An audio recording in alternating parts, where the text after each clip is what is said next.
अऊज़ुबिल्लाहि मिनश्शैतानिर्रजीम बिस्मिल्लाहिर्रहमानिर्रहीम।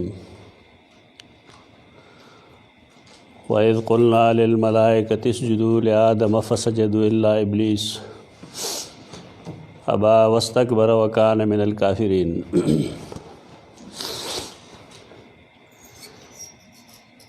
अगद्रेम नेमत अल्लाह रब्बुल इज़्ज़त ज़िक्र को प सय्यदुना आदम अलैहिस्सलाम द वजे दागा औलाद बांदे चा अल्लाह अस्तासु द प्लार एहतराम व इकराम को। अवले दागा द पैदाइश चर्चा गलगला उकड़ला शोहरत वर्को चीज़ो इन्नी जाइलुन फिल अर्द खलीफा। और ब्या अब्बास से चलो चलो न ब्या आखिर क्यों फरमायल मुंगा मलाइको तो वेल सजदो के आदम था। अब्बास मुंगा कलो च सय्यदुना आदम अलैहिस्सलाम ता कम सजदा शुवा दा सजदा द तहिय्ये व क सजदा द इबादत व तरदगे पूरे मुंग तिलू सजदा इबादत पसाबिका हिस दीन के जायज़ नवा गैरुल्लाह द पारा और सजदा द ताज़ीम जायज़ व खबास पदे के मुंगा वेलू चागद मौलाना ज़फ़र अहमद उस्मानी रहमतुल्लाह तआला अलैह किताब के दे कमच दागा फतावा दागे जल देवल के दुमरा बेहतरीन वहास उर्दू किताबों के चाना दे कड़े सुमरा बेहतरीन वहास चागद बाप के कड़े दे सुमरा चदे सिलसिले के तावीलात त्यागा टोला का जिक्र करी दे अब यादा फैसले लिखे लेदा चदे दीन के सजदे ताज़ीमी हराम द गैरुल्लाह था कसड़े सर और तंदे पज़मकवानी की दी ताज़ीमन तो दा अमल काफिराना दे मुशरिकाना दे और कसड़े इबादत गणी द इबादत पतोरी की नबियादा कुफर और शिरक दे टोल हर पहलुबा नेगा बहस कर इमदादुल अहकाम दागद किताब नुम देख जल देवल के ख मुफस्सल तस्करा देख मंगवेलू चे मौलाना अहमद रज़ा ख़ान बरेलवी हम हुर्मत सजदे ताज़ीम पनुम बांधे मुस्तकिल किताब देख और दे सिलसिले के दो उम्मत कम कम उलमाओ च कम ज़िक्र कर दे अगर टोले हवाले तास्त पागियो किताब के मिलावे देश हुर्मत सजदे ताज़ीम पनुम ये दागी पनीज़ हम हुर्मत दे खबर इश्तरे दा हराम दी चे इंसान चा तसर एहतरामन खते जायज़ न गणी अगी द कौल और द फ़ैल तज़ाद जान ला खबर दा लेकिन दागी जायज़ न गणी पदे मुस्तकिल किताब लिखल है। तेर दर्स के यो हवाला मुंग न पातिशे हुआ चूँकि आगा हवाला पदे लिहाज ज़रूरी दा चगा द अहनाफ यो मुफस्सिर लिखल दा इमाम नसफ़ी तफसीर मदारिक के आयत करीम अलान ने लिखली दी कान सुजूदो तहिय्यतुल आदम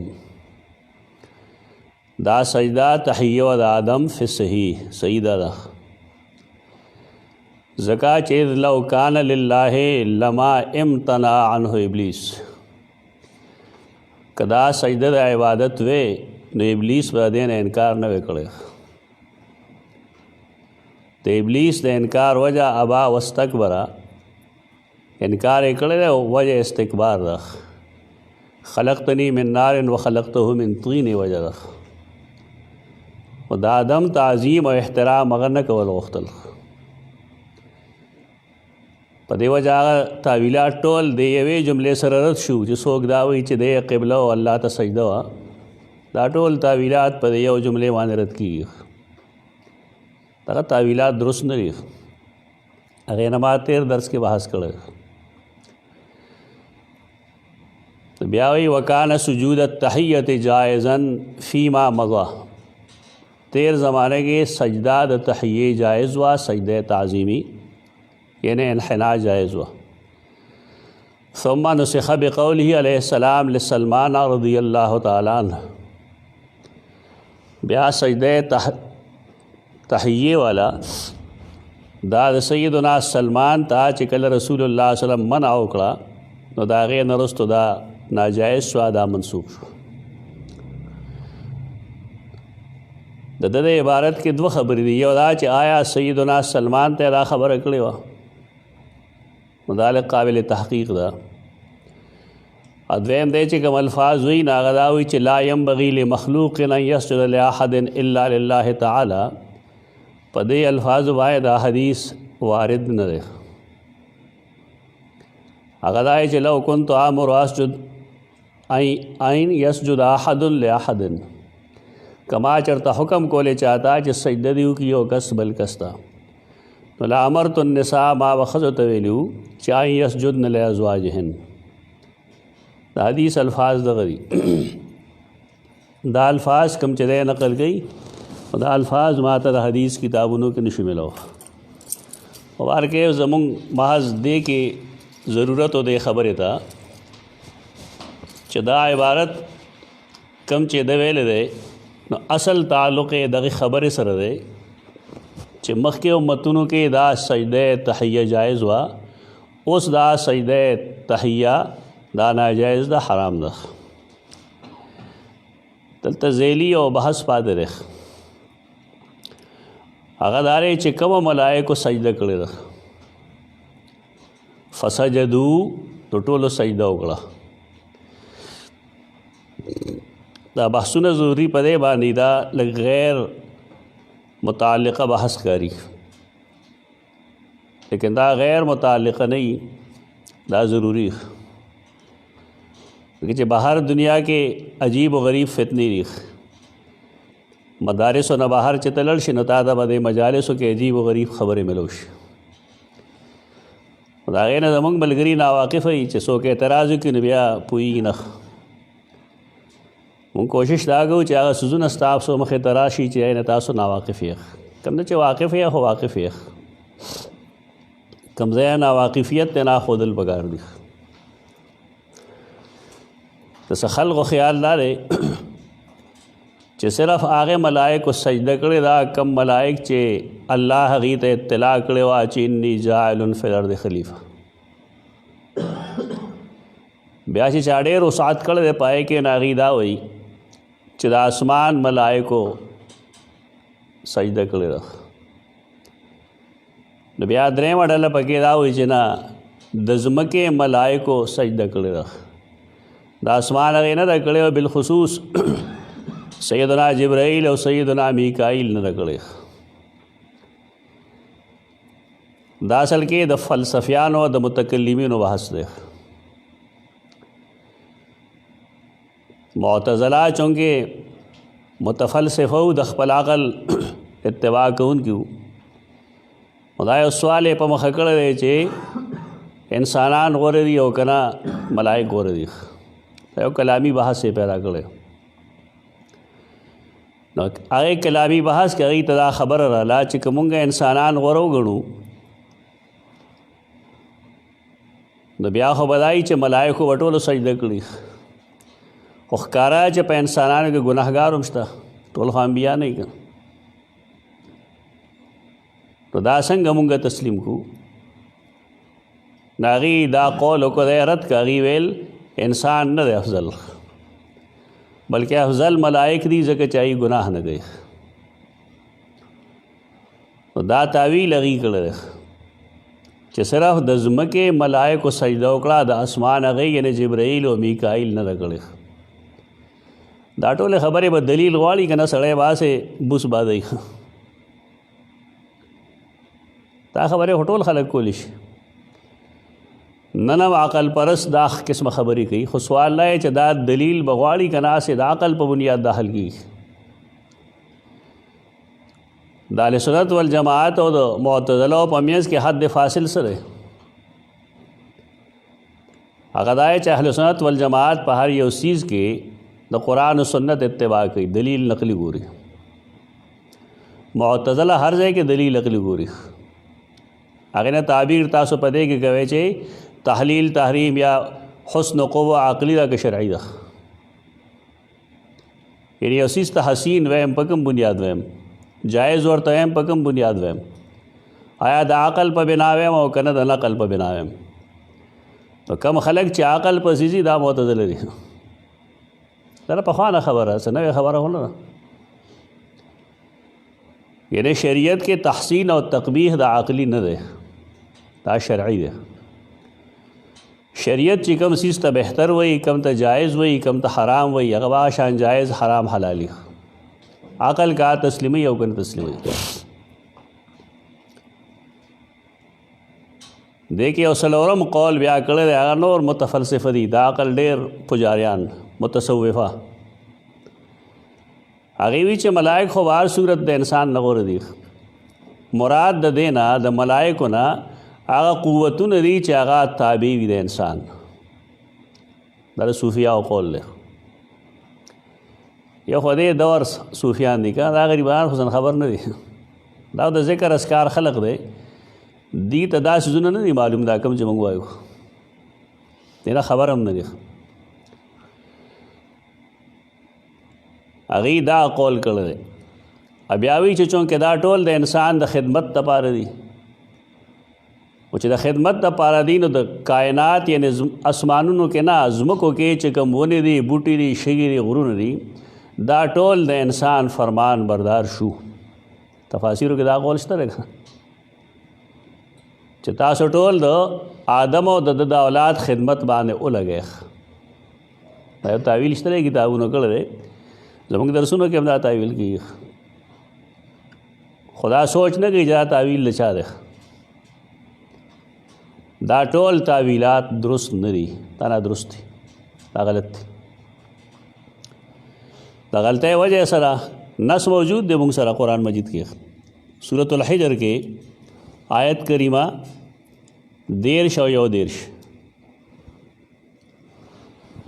فسجد الملائکۃ کلهم اجمعون الا ابلیس ابا ان یکون مع الساجدین.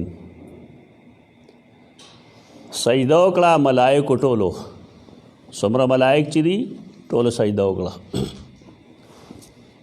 الا ابلیس سوا د ابلیس نه. حافظ ابن تیمیہ رحمه الله هغه نه دې سلسله کې تپوس کړی شوی دی په دې باب کې چې کله الله آدم علیه السلام پیدا کړ، نفخه د روح یې په هغې کې وکړه، سجده وکړه ملائکو، نو آیا سجده کړې ده ملائکو د اسمانونو او د ځمکو، او که نه خاص د ځمکې ملائکو سجده کړې ده، د اسمان هغې نه ده کړې، او آیا جبرائیل او میکائیل په دې سجده کوونکو کې شامل وو؟ دا ټول تپوسونه یې کړي. نو جواب د هغه دا دی، دا د هغه د فتاوی مجموع الفتاوا جلد 4 صفحه 176 عبارت دی. فرمائی الحمدللہ بل اسجد له جمیع الملائکہ، ټولو ملائکو سیدنا آدم علیہ السلام ته سجده وکړه، ټولو ملائکو. کما نطق بذلک القرآن فی قوله تعالی فسجد الملائکۃ کلهم اجمعون. هغه دلیل پیش کړی د سورة الحجر. بیا وی فهذه 3 صیغ مقررة للعموم وللاستغراق. دلته 3 صیغې دي او هغه د هغې تعین کړی شوی د عموم او استغراق دپاره، ځکه چې د الله فرمان الملائکۃ یقتضی جمیع الملائکه.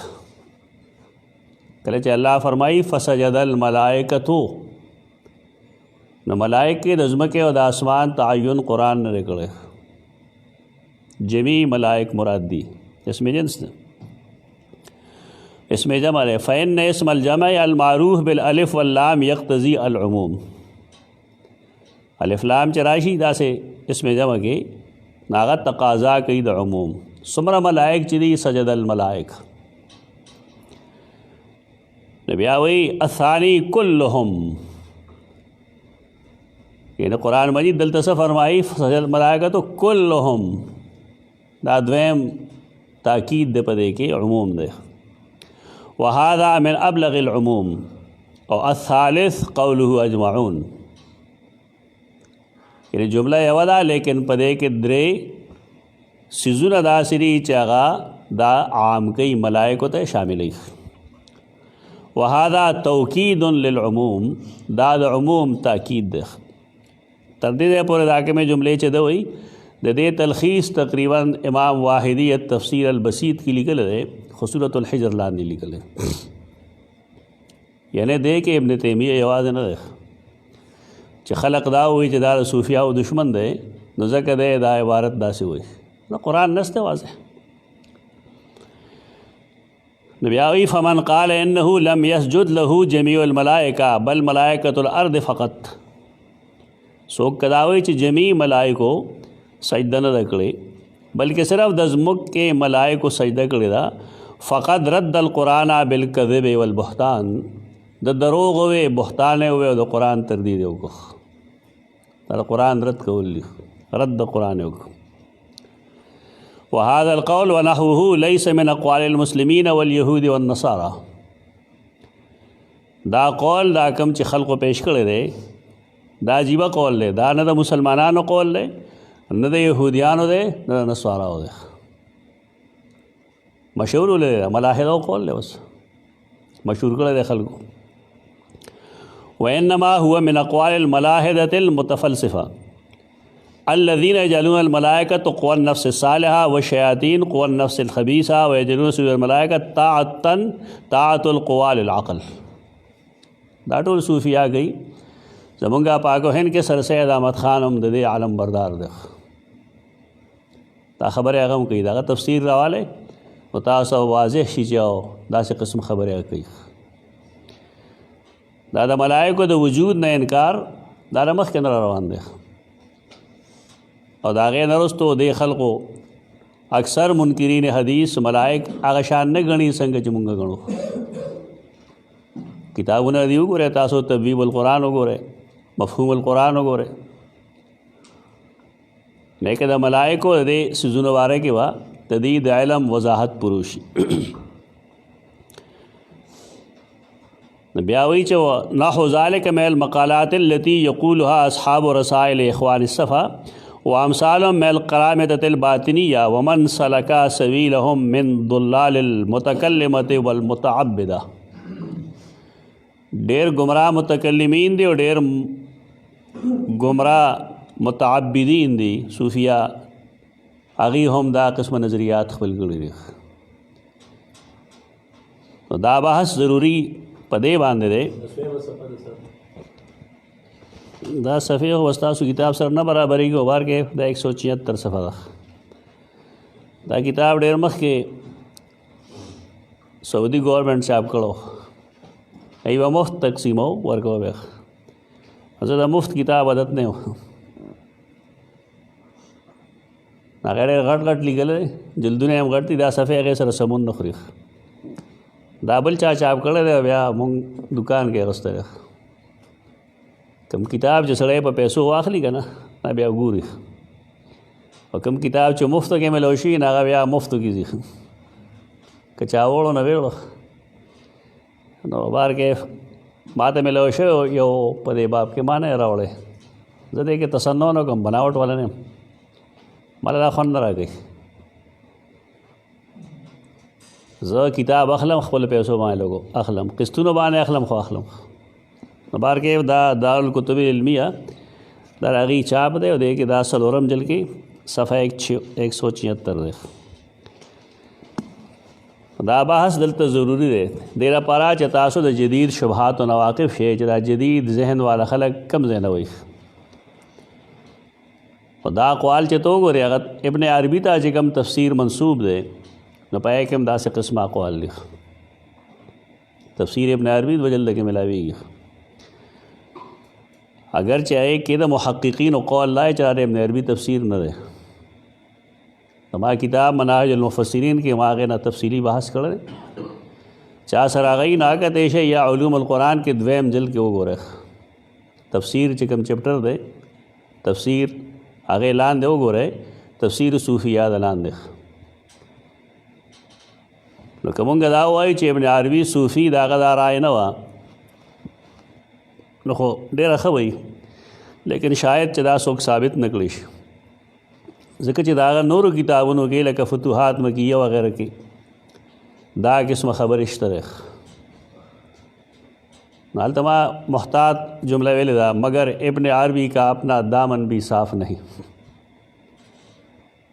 دا ډېره پاکیزه جمله ما لیکلې ده چې دا موږ تسلیم نه کړو دا کتاب، نو نور هم دا کتابونو کې داسې ګرې پړې اقوال ملاویږي چې هغه ډېر عجیب و غریب دي، بالخصوص د ختم نبوت سره متعلق چې د دې کومه رایه ده، څومره زما خبر اوس لا یوځي دا د تفصیل سره نه شم کولی، خو بار کې هغه خلق هم د ده نه استدلال کوي د ده د عباراتو نه.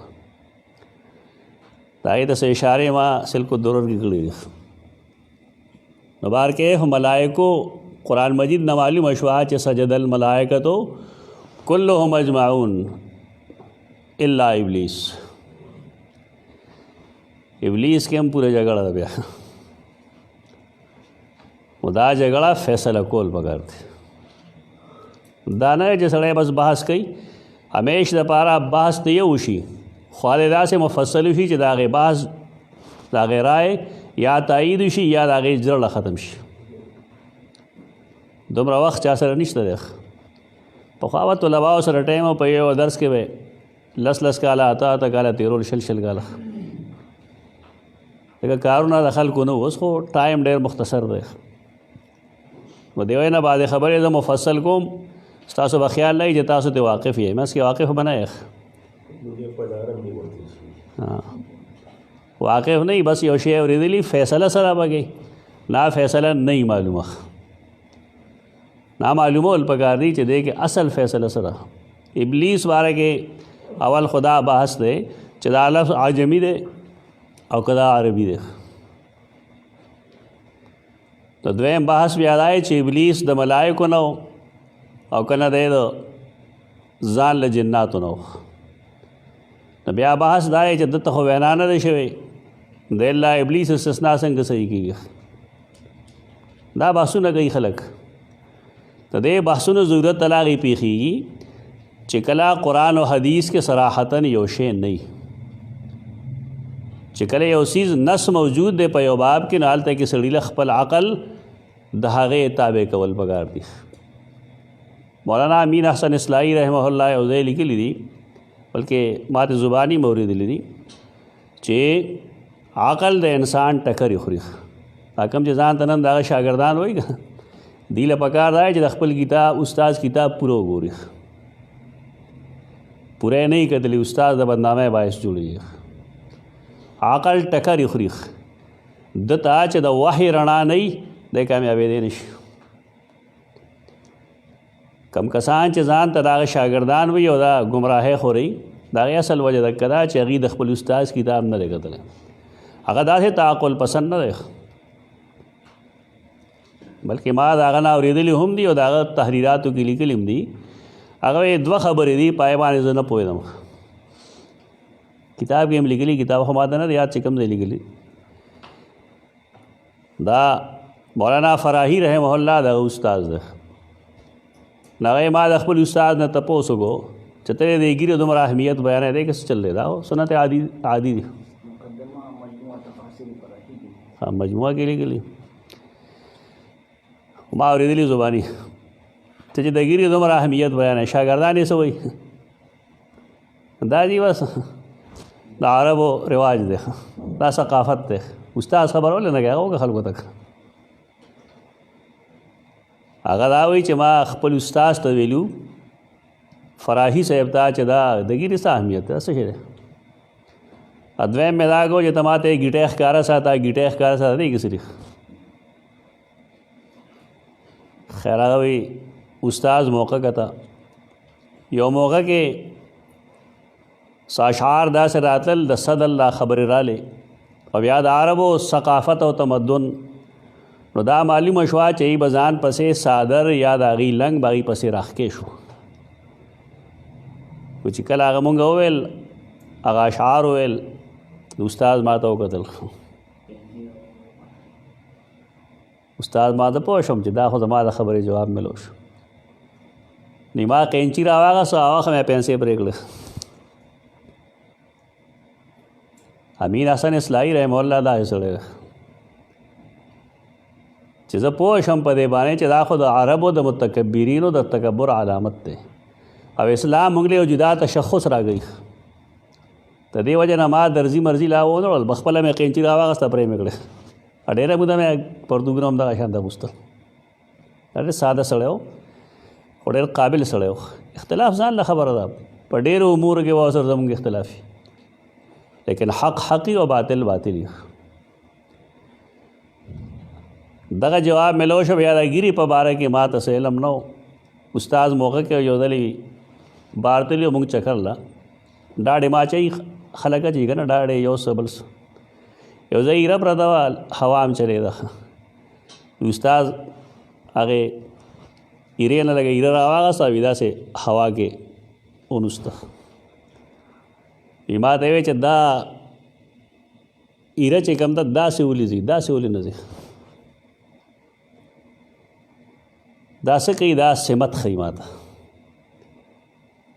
ما ته یې ویل چې دا ایره چې کوم دی دا بې فایدې څیز دی، لیکن دا چې کله موږ هوا کې والوځو نو موږ ته سمت ښیي، د هوا سمت ما ته ښیي. ګیره که هم دا او که نه دا، خو ګیره سمت ښیي. دا د زړه انډیکیټر دی،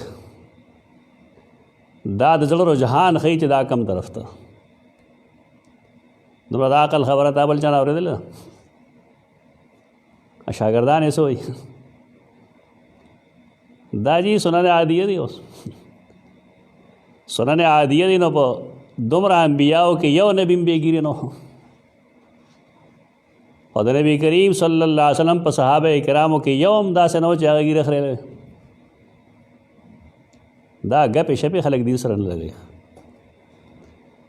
دا د عقل بیجا استعمال دی. د عقل بیجا استعمال نه دی پکار. بار کې فول ابلیس دا څه شی و؟ دا لفظ چې کوم دی ابلیس، دا عجمی دی او که دا عربي دی. تاسو اکثر اهل علم فنی کتابونه تاسو ویلي دي منصرف او غیر منصرف وپېژنئ. منصرف غیر منصرف کې فرق دی. تنوین چې قبلې نه آیته منصرف وي که غیر منصرف ورته وي؟ منصرف. تنوین کم لفظ کم اسم قبلې؟ هغه اسم چې هغه عربي خالص، چې کم نوم هغه منصرف نه غیر منصرفي، دا تنوین نه قبلې. اوس ابلیس که دا مونږ عربي وګڼو، دا سوال دی، که دا مونږ عربي وګڼو نو بیا پکار دی چې دا منصرف وي، لیکن دا به هیڅ صورت منصرف نه راځي، دا همیش غیر منصرف وي. دې خبرې یو سوالیه نښه پیدا کړې ده چې دا ابلیس مونږ څه وګڼو. استثناء دلته کې مونږ متصل وګڼو که نه منقطع وګڼو. نو که دا متصل وګڼو دا بحث نه کوي خلک دلته کې، زه پرې م لږ وخت خرابوم، خو موږ دې طرف ته نه ځو. قرآن او حدیث چې کوم نصوص دي هغه بلل شو، دا بحثونه کلامي دي، دا خلقو پیدا کړي دي، د دې به خپله فیصله وشي. استثناء منقطع هغه وخت چې مستثنا د مستثنا منه حصه نه وي، د هغې د جنس نه وي، او چې کله د هغې د جنس نه وي بیا متصل وي. کم خلک چې ابلیس د ملائکو د جنس نه ګڼي نو هغې څه وي؟ دا استثناء منقطع ده که متصل؟ متصل. اصل خبره دغه شوه. اوس که دې باب کې مونږ قرآن مخکې ګو چې کان من الجن ففسق عن امر ربه، که دې باز خاتمه به وشي که به ونه شي؟ او زمونږ استاد محترم شیخ سید عبدالسلام رحمه الله به ویل، هغه ډېرې عجیبه عجیبه نکتې. اب وایي دا هغه څوک وایي چې هغه وایي چې د بدعتي نه سبق ویل جایز دی. ابلیس دا د ملایکو استاد دی که نه؟ نو بیا د استثناء کې چلیږي چې استثناء متصل ده که منقطع ده. او چې کله موږ دا متصل غنو نه به ویل دا هغه چا استدلال نسی بیا چې هغې وي چې د بدعتي استاد سبق ویل جایز دی دا هغه لطیفه وه او وروسته موږ په دې پوه شو چې د بدعتیانو نه سبق ویل جایز دی فرق نه غورځي په صحیح بخاري کې د مبتدعینو رواتو نه څومره احادیث نقل دی په دا بعضې قاعدې ښې نه وي دا لرې کې دا قاعده دا درست نه ده انګینت راویان دي مرجع دي روافظ دي مبتدعین دي قدریه دي د هغې نه امام بخاري نه یوازې بلکې ټول محدثین د هغې نه احادیث اخلي البته متاخرین چې کوم شیعګان دي نو پای کې دروغ کذب بیانه دا راغلي دي د روایت حدیث لپاره د حدیث د راوي رښتینوالی ضروري دی د هغه بدعت او نه بدعت نه ضروري اصول حدیث کې دا خبره محدثین تسلیموي لیکن بار خلک دا خبره نه تسلیموي دی په امام بخاري ولټه د اعتراض وجه جوړه کړې ده چې امام بخاري د مبتدعینو نه اخلي یوازې امام بخاري ونه دی اخیستی دا روایتونه دا خو ګناهي دا ټول محدثینو کړی دا بحث که تاسو کتل غواړئ نو د حافظ ذهبي د میزان الاعتدال مقدمه کې وګورئ او په کې د ابان بن عثمان لاندې وګورئ خدای بحث باندې وته پوښ یو د رستنی دور مبتدعين دي اجدا خلق دي نو بار کې دا راغي لطیفه هغه وخت به موږ مزاق استخ دا د مجموع الفتاوی دا عبارت تاسو رکه احسن الکلام وی کنه وګوره د دې آیت لاندې راکم چې مونږ ویل هغه دا لیکل دی د یو بل تفسیر حواله سره تفسیر قاسمی حواله سره لیکل دی چې تفسیر قاسمی کې د شیخ الاسلام ابن تیمیه رحمه الله په حواله دا خبره لیکل ده لکه ما چې وختي مونږ وکړه نو قاسمی ته مونږ لره کو لکه چې اصل کتاب مونږ ته معلوم ده عبارت راته معلوم ده حواله در حواله نه پکار سلمان یو کتاب شیئر کړو نه دی چا لیکلو لاندې یو سړی چې دا یو عالم دی مولانا خان بادشاہ صاحب هغه چې کوم دی امام الجرح والتعدیل له دې کتاب مصنف دا سخت دشمن دی ما یې نو ورته لاندې ولیکل چې خلک بدګمانه نه کوي مونږ چې سویلی جدا څه خبره ده هغه دا چې هغه د شیخ القرآن په بصائر کم کار وکړو نو هغې د علماء دیوبند او د په میانځ کې خلیج نور ډېر کړ لکه چې هغې هغه کنځلې لیکلي ما خبره دا کړه یعنې ډېر دا سوزونه چې د شیخ القرآن رحمه الله په البصائر کې نشته اصل نسخه د هغې ما کتلې ده او د هغې ترجمه ما د هغې کړې ده ما ته مرکز نه هغې کتاب ملو شو کوم چې د شیخ القرآن رحمه الله په جون کې هغه رف کاغذ باندې چاپ شو ما د هغې ترجمه کړله او تاسو هغه وګورئ په یې کې د هېڅ چا نوم نشته قال الناس یقولون هم یقولون قالو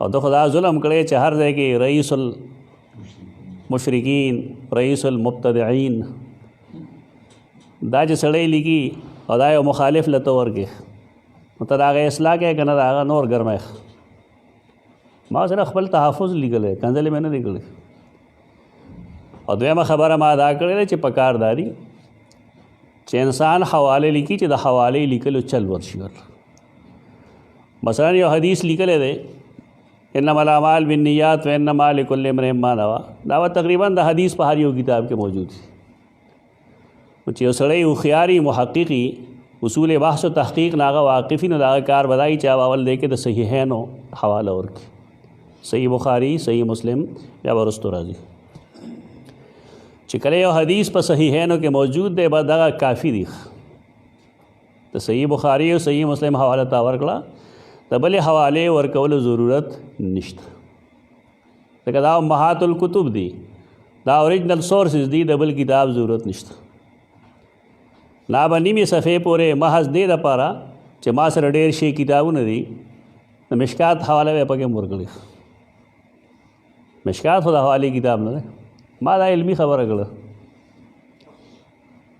پکار دا و چې د هغې اصلاح وکړی شي. اصلاح دا چې دا زیاتي حوالې لرې کېدې.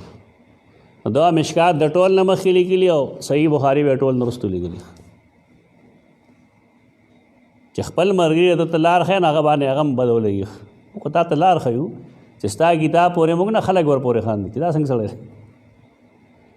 د صحیحینو حدیث ته دی نو بیا د مشکات د پیش کولو څه ضرورت دی؟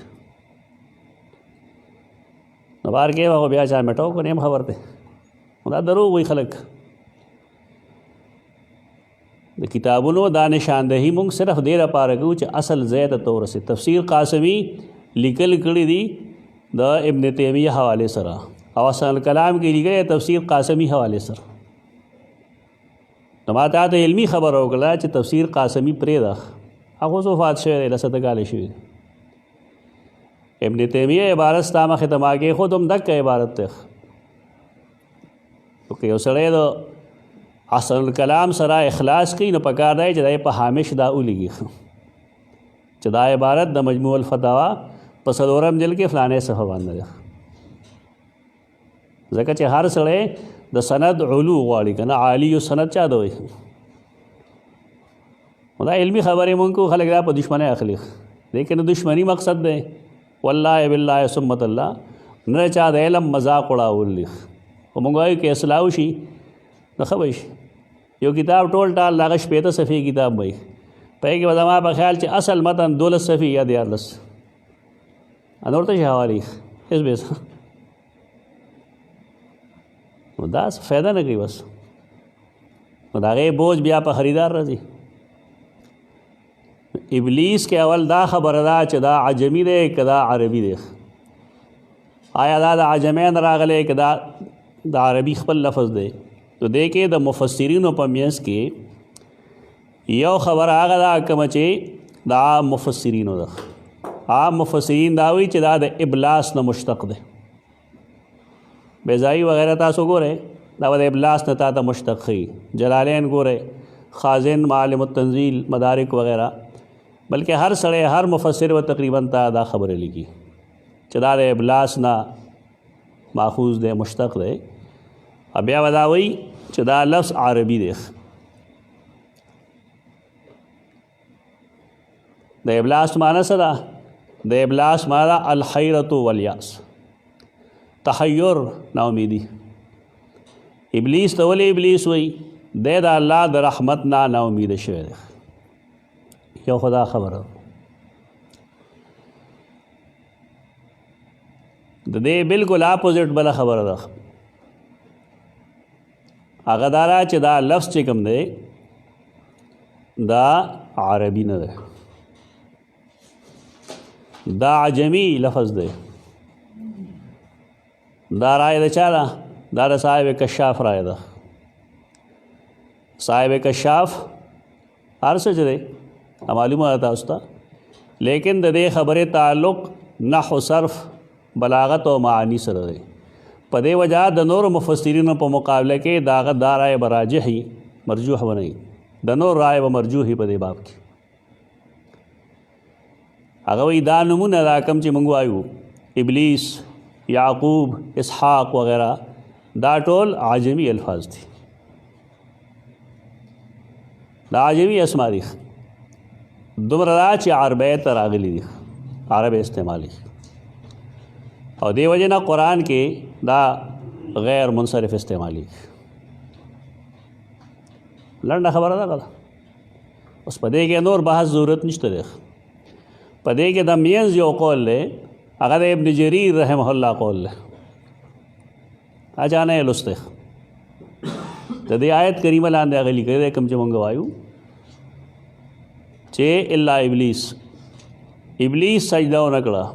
ابلیس هغه څه وایي؟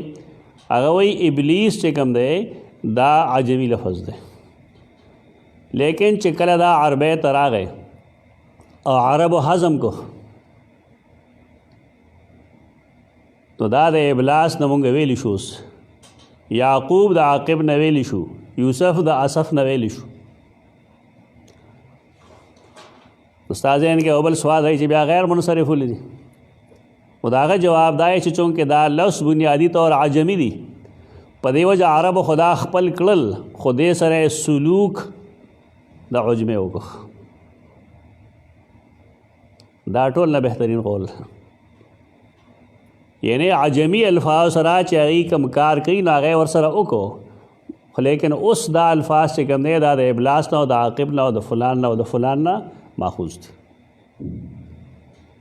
ابن جریر تفسیر کې چا سره یا دلته وګوره مفصل جل 1 صفحه 265 دا هغه نص عبارت 704 نمبر دی.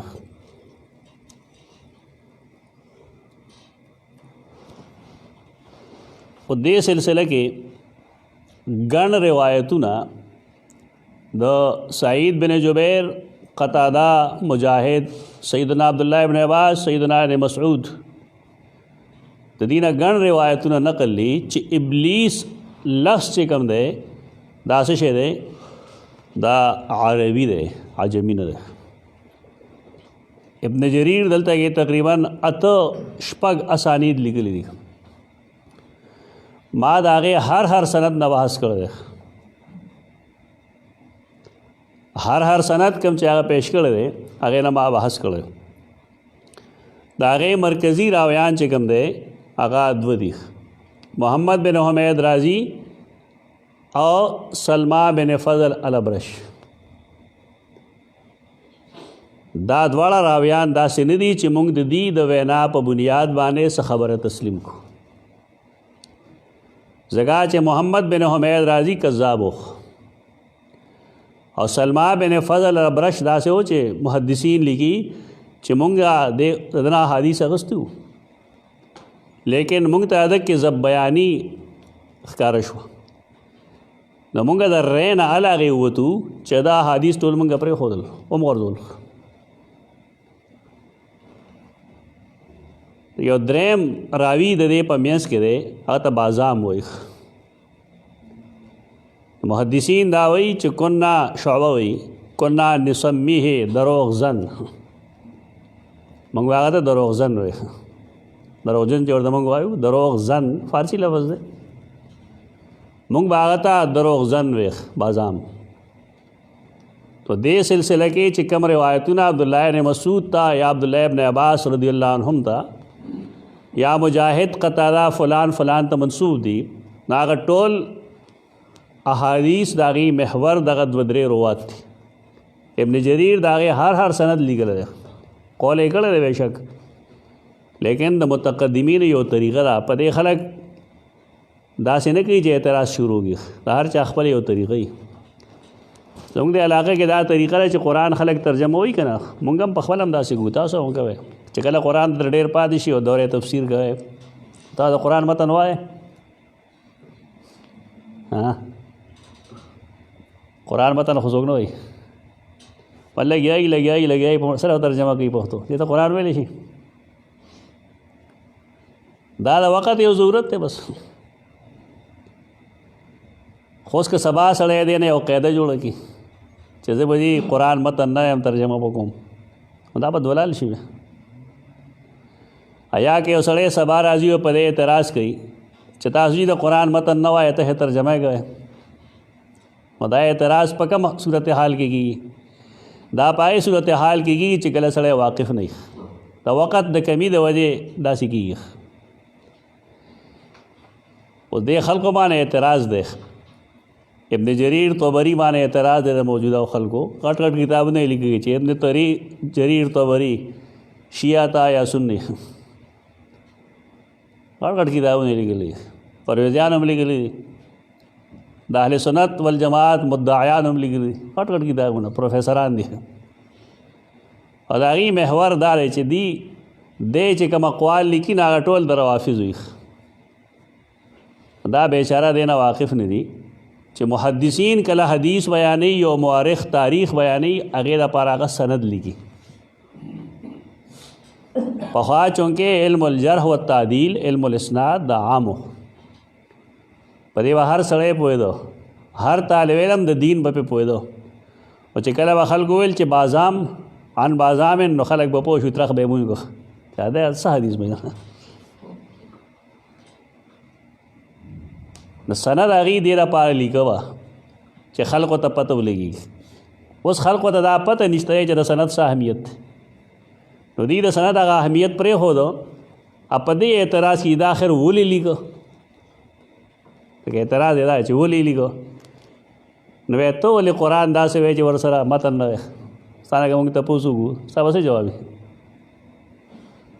دا د هر علاقې خپل یو ضرورت دی د هر دور خپل ضرورت دی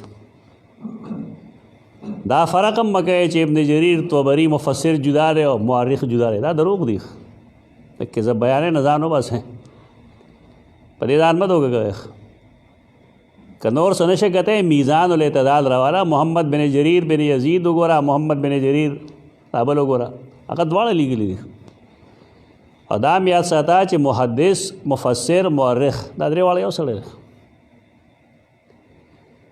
کم چې تاریخ الامم والملوک لیکلی دی یعنی ابن جریر طبري او هغه ابن جریر طبري تفسیر الطبري لیکلی دی او هغه ابن جریر طبري تهذیب الاثار لیکلی دی دا ډېر لوی محدث دی او د ځان لا د مستقل مذهب مجتهد هم دی د دې سلسله کې غلطي نشته دا د خلکو علمي اٹھان چې کوم دی غلط دی دی خامخا اعتراض کوي په دې خبره باندې کې د اعتراض گنجائش نشته په دې نشته چې هغې هر حدیث سره هر تاریخي خبرې سره اسناد لیکلی دی چې کله هغه سند ولیکه نو هغه ذمهداري په تا در واچوله اوس که ته پوهېږې نو د هغه په خبرې نه فایده واخلې او که نه پوهېږې اعتراض به کوې چې جی پلاني دی دا نقل کړي پلاني دی دا نقل کړي دا هغه زمانې کار دی دغه نو هرکیف ابن جریر طبري دلته کې څومره روایات چې لیکلي دي د هغې ټولو دپاره دلیل نقل کړی دی دلیل هغه اقوال دي هغه اخبار دي کوم چې صحابو باندې هغې ته رسي لکه عبدالله ابن مسعود ته رسي عبدالله ابن عباس ته رسي رضی الله عنهم د هغې اسانید هم لیکلي دي ما ویل محور درې روات دي محمد بن حمید راځي سلما بن فضل الابرش او بازام دا درې واړه کذابین دي لہذا د دې خبرو نسبت دغه صحابه کرامو ته کول دا درست نه دي خو په دې خبره څوک پوهېږي هغه څوک چې هغه اهل علم وي ابن کثیر بتاو سره خو ګوره یم ښه کتاب ګوره یم پوه شوې فایده هم په دې کې دا چې سړی کتاب نه ګوري سورة الکهف کې دا زما کتاب نهم جلد صفحه 155 فاستكبر وكان من الجن لاندې دی لیکي کان من الجن ففسق عن امر ربه وقد روي في هذا آثار كثيرة عن السلف دا اشاره کوي هغه روایت او تر کوم چې ما ذکر وکړو چې د ډېر شي اسلافو نه دا نقل لخ چې دا چلو ابلیس د ملائکو نه او ابلیس ملائکو سره تعلق اسوک خو بګي دا غي استاد وګ نه او استاد والا خبره هو ډېر دروغ دي و دی وغالبها من الاسرائیلیات التي دا غالب د دې اکثر څه شي دی دا اسرائیلیات اوس اسرائیلیات باندې هم په یول بابګاری اسرائیلیات د اسرائیلیتون جمع ده اسرائیلیتون روایتون اسرائیلیتون هغه روایت چې هغه اسرائیلی ده اسرائیلی روایت درې قسم دي یو هغه دي کوم چې قرآن او سنت کې د هغې تایید موندل کېږي دا اسرائیلی روایت بھئی لیکن درست ده پخپل رسول الله صلی الله علیه وسلم د بعضې اسرائیلی واقعات پخپل بیان کړي لکه غار ته چې کوم کسان تلي وو او بیا ګټ را پرېوتی او غار یې بند کړی و د دې چا کیسه یې کړې ده دا مه وایي چې اسرائیلیات ټول دروغ دي عالمان د خولې نه دا خبرې خوند نه کوي چې ته اسرائیلیات وایي بکواس یې جوړ کړی اسرائیلیاتو کې صحیح واقعات هم او بالخصوص چې قرآن و حدیث د هغې تایید کی نه صحیح دي درې کسان غار ته ننوتي باران د وجې بیا ټول د خپل خپل عمل په وسیله باندې سوال کو که دا اسرائیلي واقعه ده. دویم هغه چې قرآن او حدیث د هغې اسرائیلي واقعې تردید کوي، و د کومې چې تایید کوي نه صحیح دي، د کومې چې تردید کوي نه غلط دي. لکه اصحاب کهف په خپل غار کې څومره موده پاتې شي. په دې باب کې اسرائیلي واقعات څه دي؟ د قرآن چې ظاهر ته وګورې هغه څه وایي چې ته دې سره بحث مه کوه په دې کې الا مران ظاهره، ظاهري بحث وکړه. اسرائیلیاتو دلته کې ښکرې لګي، عجیبه عجیبه خبرې کوي، خو د هغې خبرې مه منه. یعنې اسرائیلیاتو کې د دې واقعې چې کوم تفصیل کړی شی دی سراپا غلط. تو دریم هغه اسرائیلي واقعات وي چې د هغې تعلق د هغې خپل تاریخ سره وي. دا حدیث کې چې راځي چې لا نصدق ولا نکذب، د هغې تعلق د دریم حصې سره وي، لومبو دوو سره نه وي. ځکه کې خو د یو تصدیق وکړو د بل تکذیب وکړو. اوس سره نبي داود چا ویلي که نه، حدیث خو څوک وایي نه، برکت دپاره وایي که نه. یعنې حدیث د تبرک دپاره وایي چې د نبی کریم صلی الله علیه وسلم الفاظ ووایه چې تاکې برکت راشي. علم نه راځي داسې خلکو کې. سنن نبی داود چې چا ویلي چې تاسو د بني اسرائیل واقعات لا نصدق ولا نکذب، هته مې دا تفصیل نه کړی. کمې خبرې چې د هغې تاریخ سره تعلق لري د هغې موږ تصدیق هم نه کوو، ځکه چې قوم کذابین دي، او د هغې تکذیب هم نه کوو ځکه چې پای کې رښتینې خلک هم شته. اوس دا چې کوم ابن کثیر رد کوي نو دا کوم اسرائیلیات دي؟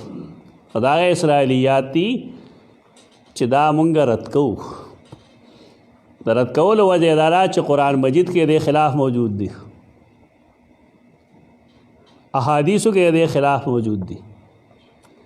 کم چیز چې قرآن او حدیث کې د خلاف موجود دي، څنګه د ملائکو نه ته ګڼئ؟ قرآن فرمایي کان من الجن ففسق عن امر ربه، او څنګه ته د ملائکو نه ګڼئ؟ قرآن فرمایي لا یعصون الله ما امرهم، ملائک ګناه نه کوي. او څنګه ته د ملائکو نه ګڼئ؟ حال دا چې د ملائکو توالد تناسل نه وي، او د جناتو کې توالد تناسل وي. انه یراکم هو وقبیله من حیث لا ترونهم. قرآن نام فرمایي حمله وکړه په دې باندې که نه، د خپل خیل او د رجل په بنیاد باندې. دا نصوص پرېږدي خلک هسې لګیا شي چې جی استثناء منقطع ده که متصل. دا فضول بحث جوړ هغه ځای کې شي چې کله سړی قرآني نصوص پرېږدي.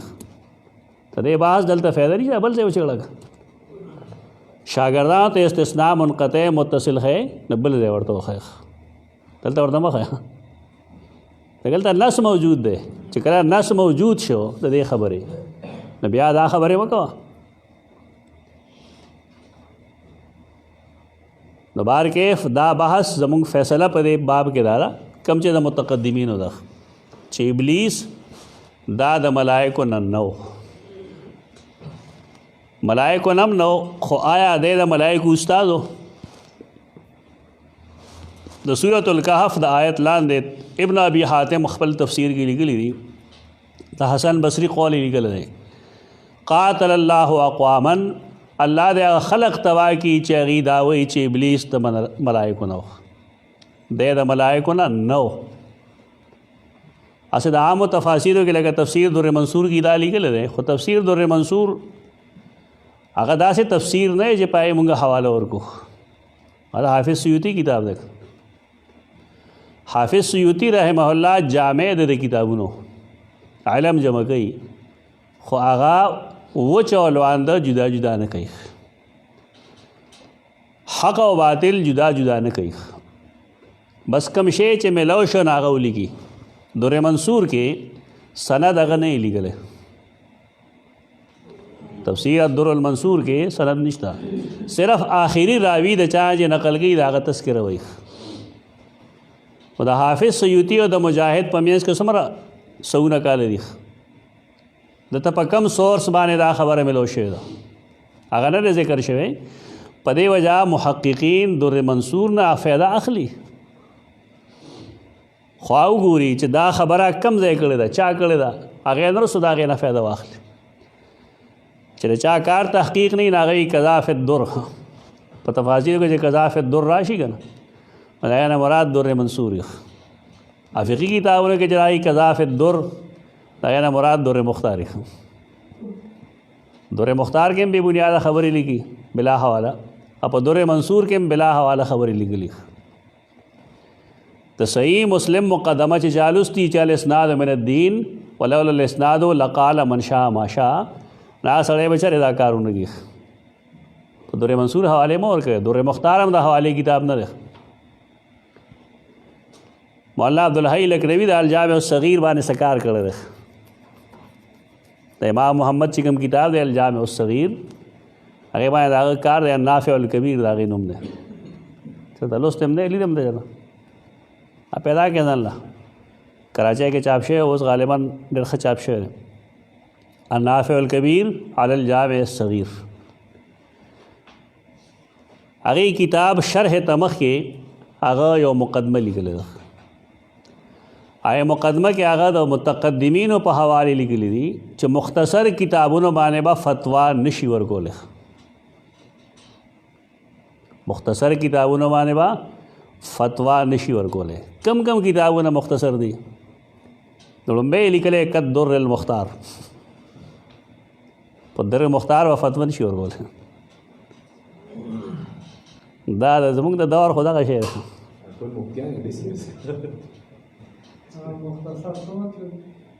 مختصر هغه چې کې حواله نه وي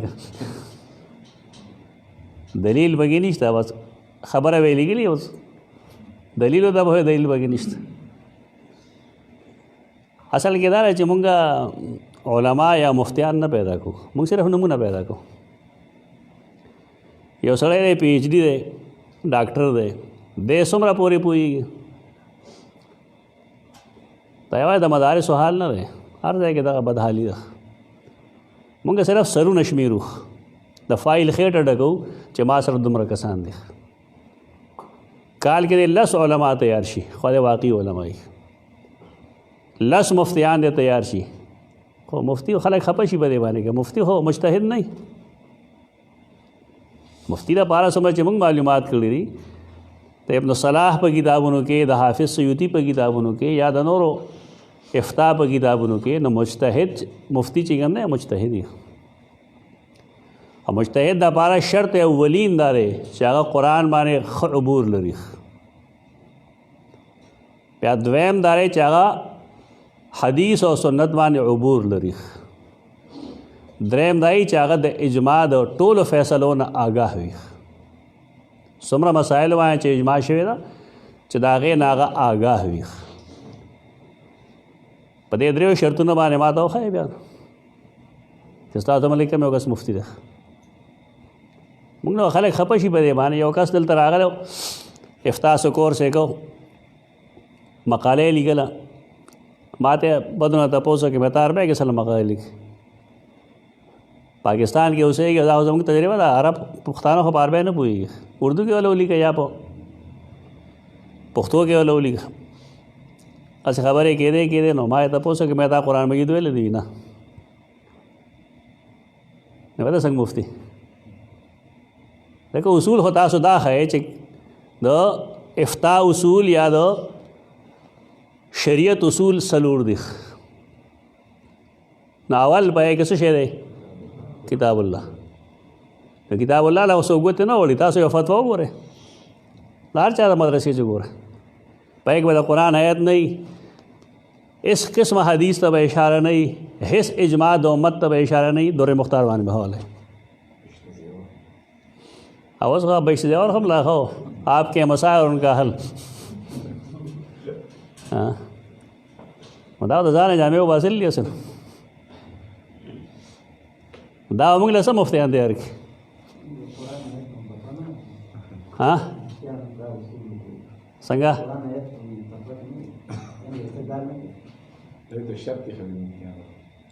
مطلب دا چې بیا مفتی نشو ګڼو چې دا شرط یې خره زه خو دې کې لږ وړاندې لاړ شي دی به کافر شي یعنی یو سړی چې شرط دا کېږي چې د قرآن د آیت نه به استدلال نه کوي نه دې څه مطلب شو دا مسلمان دی او اسلام د لاسو وینځه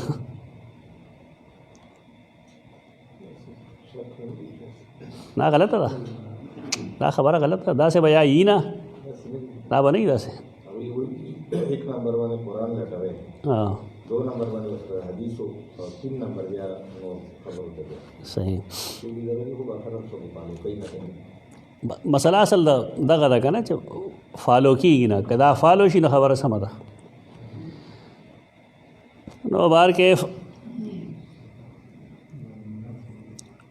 امام قرطبي دا هغه رجحان هم دې طرف ته دی چې ابلیس د ملایکو نه دا ته د غټ غټ نومونه ښایي موږ چې اچانوم دلته والو خلک وایي درس لوي نه راځي که نه پیدا پلان کې نوم اخلي امام قرطبي څومره لوی محدث دی مفسر هغه ابلیس کان میں الملائکه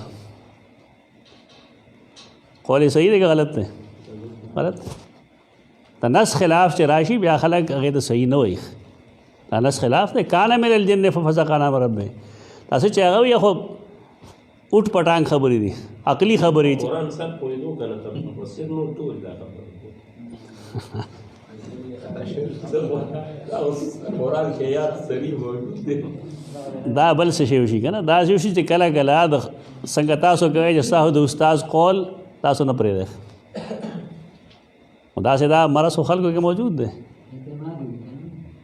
دا اعتماد غلط دی که نه دې ته اندھی تقلید وي دا جایز نه وي بعض خلک د خپل ذهن اندھی تقلید کوي بعض خلک د نورو اندھی تقلید کوي دا جایز نه وي درست نه وي هسې دې دپاره د ادب خبره ده چې لکل عالم کبوه هر عالم ټپک خوري دې ته غلطۍ وایي چېرته بعضې اقوالو کې راغلي هغه اقوال هغه دي د کوم دپاره چې اوس کتاب پیش کوم د ابن کثیر لکه دا عبدالله ابن عباس ته نسبت دی بالفرض نو دا زمونږ دا مفسر قرطبي دا محدث خو نه دی کله چې مونږ وایو قرطبي لیکلی دي او حدیث حواله ورکړو دا قرطبي نه وي هغه المفهم والے هغه محدث دی هغه جدا دی ته دا تذکره وګوره کومه چې د امور الاخرت سره لیکلې ده هر بدعتي به د هغې د احادیثو نه استدلال کوي په دې په حدیث خو نه پوهېږي دا قرطبي محدث خو نه دی اباز یو مرګی راغله دی واورېدل ما نه ما ته عجیبه عجیبه کتل شروع کړل مې دا وواله دواړه کتابونه پراته دي اوږې نه راغلی اوږې نه راغلی زما خبره پرې ډېره ناشنا ولګېده مې زه څه وکړم تاسو سره علم نشته ما ورته المفهم هم کېښوده د امام قرطبي کتاب مې ورته ویل مې نومونه دواړو ته وګوره دا خو یو د پلاني وي پلاني وي ما سره جنګ څه لګی تاسو د وایي خبره کوئ زه در سره حقایق ښیم قرطبي مفسر جدا دی او قرطبي محدث جدا دی یعنی کہ استاد ہے میں بھی شاگرد ہے خدا ته معلومه که چې کوم استاد دی کوم شاګرد دی تذکره تفسیر ولا په یو دي هم دا که خبره ده که وایي که موضوع روایتونه دي محدث ونه دی امام قرطبي چې کوم مفسر دی لیس بمحدث المفهم چې کوم دی هغه المفهم فی ما اشکل من تلخیص کتاب مسلم هغه سړی محدث دی هغه د امام مسلم د کتاب اول مفهم په نوم باندې تلخیص لیکلی دی او بیا د هغې شرح لیکلی ده وجل د کتاب دی هغه جدا سړی دی د امام قرطبي هم دغه رایه ده او بیا چې لږ مخکې لړ شو اوس به کار ډېر خراب شي دا د امام ابوالحسن اشعري هم رایه ده امام ابوالحسن اشعري دا کم خلک دی کې لتاړ شو علمي میدان کې چې نوم نه اخلي نو بیا ورته څنګه غلطي پېژنې دا غلطي څه داسې نه چې کنه دې قصدن کړی دا یا کفر یې کړی دی یا پوهېدل او د هغې باوجود یې دا کار کړی نو دې ته اخطا وایي چې د غلطۍ وایي د امام ابوالحسن اشعري باره کې خو دا هم ممکن ده چې دا د هغې زمانې قولي چې کړی دی معتزلي و دی معتزلي هم پاتې شوی جبایي خو پېژنې که جبایي د ده پلندرو مورې مړه شوې وه نو بیا واده هغې سره کړو نو دی هغه سره پاتې شوی او 40 کاله پورې د به د اعتزال لپاره دلایل ویل. دا کم نسبتونه چې خلک کوي دته زما غالب ګمان دا دی چې دا د هغې زمانې اقوال دي. 40 کاله پس دی د وخت دپاره کور پټ شو، بار نه راوت. بار چې راوت بیا 40 کاله ورځې پس نو جمعې په ورځ باندې ممبر ته وخوت او خپل څادر یې وباس، یې چوغه وباسله او ویې ویل چې څنګه ما دا چوغه یا دا وغورځول نو داسې ما ته دلایل معلوم شو چې د اعتزال مذهب درست نه دی او ما ټول زاړه اقوال او زاړه افعال هغه پرېښي. دا کم نسبتونه چې خلک کوي د صفاتو باره کې یو څه بل څه زما ګمان دار غالب چې دا د هغې زمانې دی او مشهور دي. کله چې دی معتزلي و ته د اعتزال چا لیکلی دی؟ دا مقریزي لیکلی دی الخطط کې، او دارنګې تاج الدین سبوکی لیکلی طبقات الشافعیه الکبرا کې. په ده خو به چا اعتراض نه وي که نه، تاج الدین السبوکی دا خو د دغې مسلک سړی دی. د هغه قول دی چې دی 40 کاله پورې معتزلي پاتې شوی. نو بارکیف دا اقوال د دومره غټو غټو خلقو دي. او بیا ابن جریر رحمت الله تعالی علیه هغه دا قول چې کوم دی دا کوم چې مونږ وایو چې دی د ملایکو نو دا یې راجح ګڼلی دی. د هغه په نیز راجح دا دی ولې دغه اقوال دي په دې باندې صحابه کرامو ته منسوب. اوس چې کله نص راغی دا نمونه مونږ واخیستل دی کې د امام قرطبي قول درست نه دی، د ابن جریر قول درست نه دی، د ابوالحسن اشعري قول درست نه دی. ولې بنیاد چې په کومو روایتونو دی موضوع دی. د خبرې قول د خبرې بنیاد چې په کومو روایاتو دی هغه روایات موضوع دي. د لحاظه دا خبره کول چې فلانی او فلانی لیکلی دي دا د علم شان نه دی. چې کله روایت موضوع شو خبره ختمه شو. کوس د یو سړي خیال لای چې دا د خلکو د دې محدثینو د دې حتی کې وکړه د دې بېعزتي وکړه، نو بیا په کار دا چې د جرح و تعدیل وړو پرېږدی خبره ختمه شي.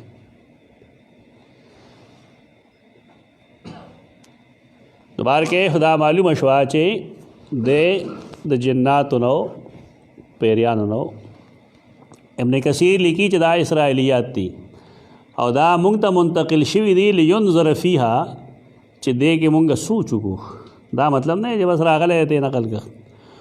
والله اعلم بحال كثير منها ومنها ما قد يقطع بكذبه لمخالفة اقسام خی کنه. بیا وفي القرآن غنیة عن كل ما عداه من الاخبار المتقدمه. قرآن مونږ مستغنی کوي دا غي واقعاتو نه کم چې د اسرائیلیات په بنیاد مونږ ته را رسېدلي دي. قرآن کې څه وایي؟ کان من الجن اول جان خلقناه من قبل من نار السموم. قرآن کې دا نصوص موجود دي. دی وی دا ولې منظور نه دي مونږ ته؟ لأنها لا تکاد تخلو من تبدیل و زیادت و نقصان. اسرائیلی روایات دې کې دا هر قسمه کارونه کېږي، تبدیلی به کېږي، زیاتی او کمی کېږي. بیا وی حفاظ او متقنین دا موجود دي، هغې نفي کوي د دین نه تحریف الغالین و انتحاء المبتلین. کمال هذه الامه من ائمه العلماء وساعة الاتقیاء والابرار النجباء من الجهابذة النقاد والحفاظ الجیاد. دا کوم خلک چې دا روایتونه رد کوي د دې نه بحث کوي خو د هغې دومره کمالات بیان کړي دي. الذين دونوا الحديث وحرروه وبينوا صحيحه من حسنه من ضعيفه من منكره وموضوعه ومتروكه ومكذوبه. دا د محدثینو کمالات بیان کړي دي. دا د ابن جریر کار دلته نه دی، د امام ابوالحسن اشعري کار هم نه دی، ځکه چې دی اصل میدان دغه نه دی. بارکیف دا ټول لیکي دي. بیا آخر کې دعا کوي فرضی الله عنهم وارضاهم وجعل جنات الفردوس ماواهم. الله دا ټول محدثینو بخي. اب یا جمله لیکي چې وقت فعل ان الله ودا کار کړی دی. بارکیف ځکه ما جدا وویل، ځکه ورته ما جدا وویل نو چې ما نه ویل ته خبره نه وې کړې.